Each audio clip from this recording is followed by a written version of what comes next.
Hello and welcome to Free Lunch here at Zacks. I'm your host, Ben Rains. U.S. stocks climbed for the second day in a row in an effort to rebound from last week's coronavirus-based slide. The Dow, S&P 500, and NASDAQ all jumped over 1.3% in morning trading Tuesday. The move seems to signal that Wall Street and investors don't think the coronavirus outbreak, contained mostly within China, will dramatically impact the global economy. For instance, interest rates remain low in many key economies.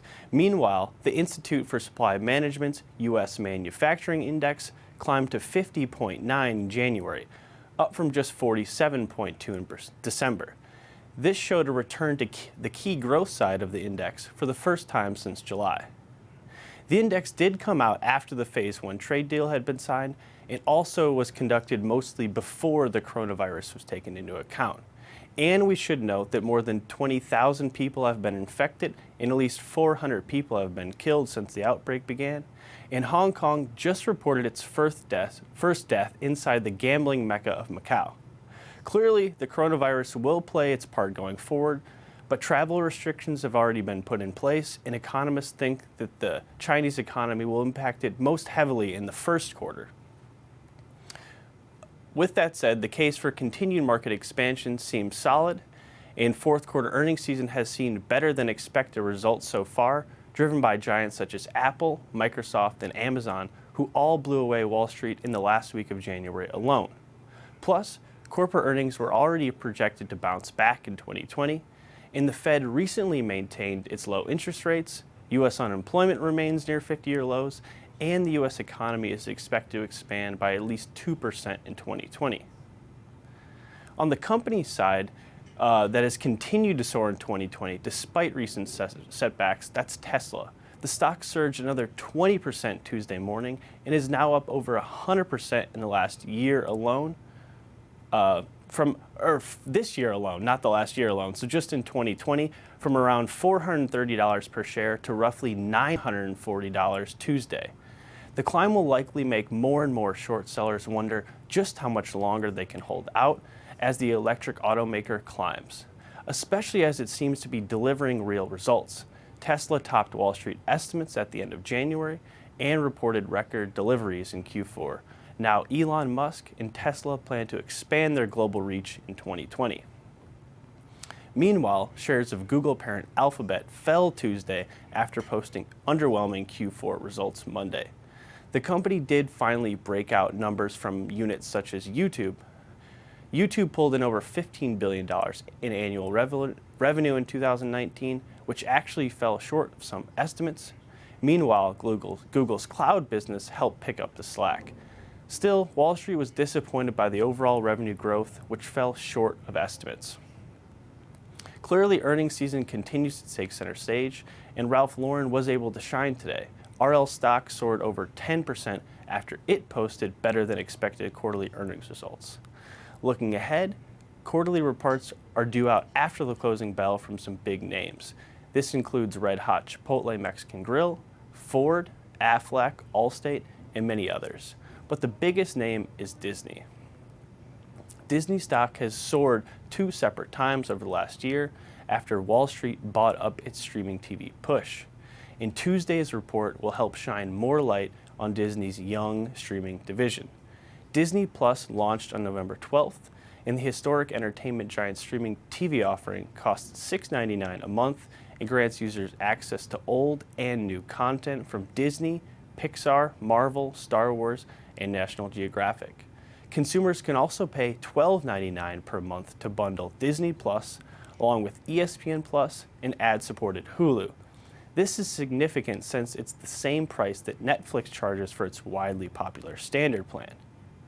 Investors need to look for early signs of Disney Plus growth in subscriber figures, as users are the lifeblood of the market and is how Disney, Netflix, Apple, and Amazon will all be judged for years to come. Our Zacks estimates call for Disney's first quarter fiscal 2020 sales to soar 38%. This growth is bolstered by its Fox deal and Hulu ownership, which were included for the first time in Q3 of 2019. Overall, Disney's fiscal 2020 revenue is projected to jump by 18% to match last year's climb, with 2021 expected to come in 7.5% higher. Disney's streaming transformation has not been cheap, but Wall Street didn't think it would be. With that said, Disney's adjusted Q1 earnings are projected to fall over 22% from the year ago to $1.43 per share, with its full-year earnings set to dip 6.4%. This came after Disney already dipped 19% last year. But looking ahead, Disney is expected to return to growth in 2021, with its earnings expected to climb 18% above our current year estimate. On top of that, Disney's longer-term positive earnings estimate revision activity helps it earn a Zacks Rank #2 buy heading into earnings. And that does it for the news portion of Free Lunch, but stick around for today's new Zacks Rank #1 strong buy stock.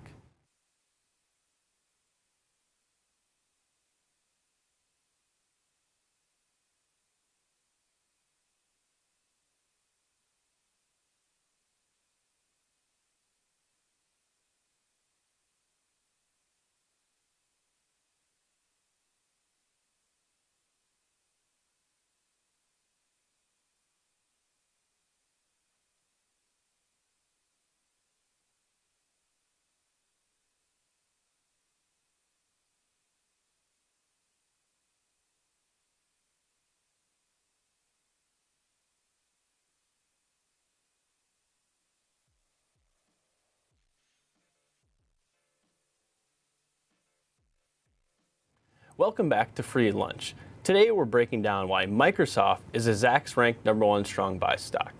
Microsoft doesn't really need much of an introduction, but the company does have a market cap of $1.3 trillion and is part of a group along with Facebook, Apple, Amazon, and Alphabet that account for nearly a fifth of the S&P 500's total market capitalization.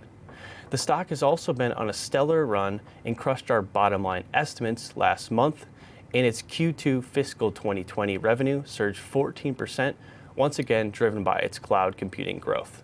So now we're going to jump into a little more details from their recent quarterly earnings report, which they once again topped top and bottom line estimates. So we're just going to, this is their, as we mentioned, their Q2 2020 earnings release. This is the press release.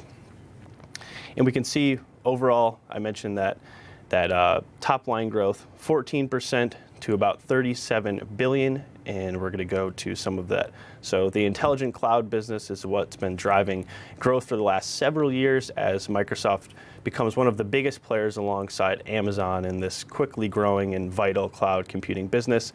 So that revenue was up 27%.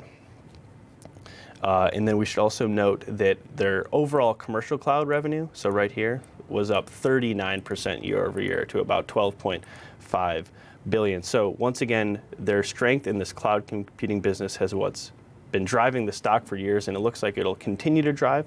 But along with its cloud computing business, its other more, you could, I guess at this point, call it their legacy businesses, have continued to climb as well, with its productivity and business processes division up 17%. This features Office, LinkedIn, and other divisions.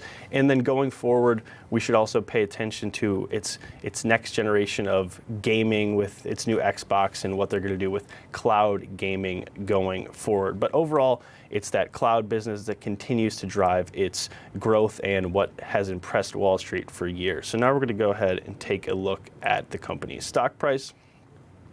So this is the last year. We can see that the stock is up about 68%, which easily tops its industry's 20% climb. And then we're going to go back over the last 10 years, just because this gives people a sense of Microsoft's run.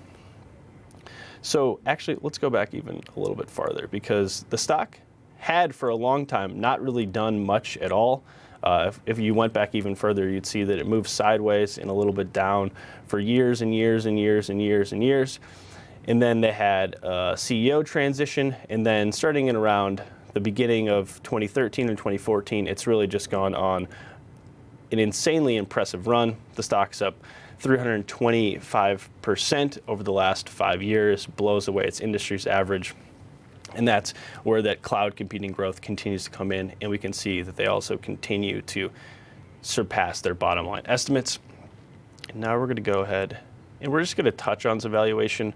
Obviously, the S&P 500 is a little stretch at the moment, and Apple and Microsoft are stretch as well, obviously, as they play a big role in that index. So we can see they're trading at about 28.9 times forward 12-month Zacks earnings estimates, which is still actually a discount compared to its industry, which it has traded at a discount compared to that for years. But we can see that it has continued to climb up going forward. So we'll see how much longer investors are willing to pay up for Microsoft, but it seems like for now it's gonna be fine, especially as it's not super bloated compared to where it has been, especially we'll go over the last couple years.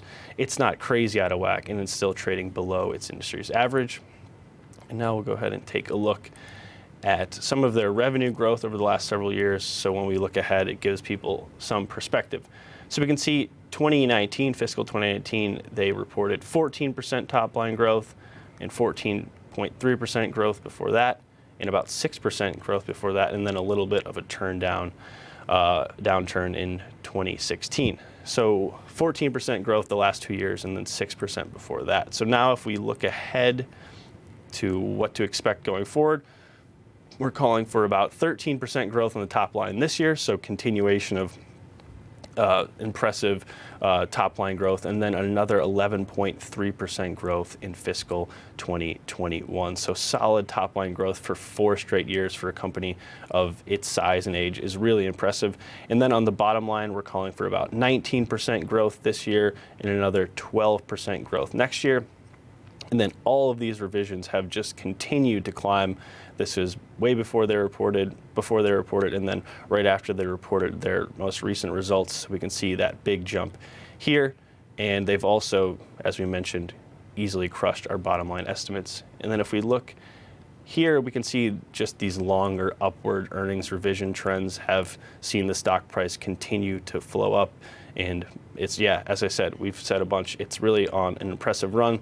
And this just shows a different version of what we just looked at with this longer term for fiscal 20 and fiscal 2021, these upward earnings revisions.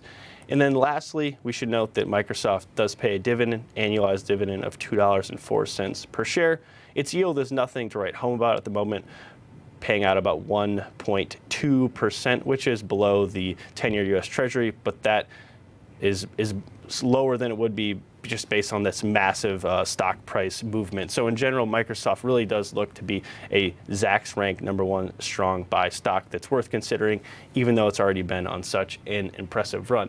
And that does it for today's episode of Free Lunch. Make sure to also check out our new Zacks.com/promo page for a look into some of our services, portfolios, and more. Also, make sure to tune into Paper Traders, which is live at 11 a.m. on Wednesdays.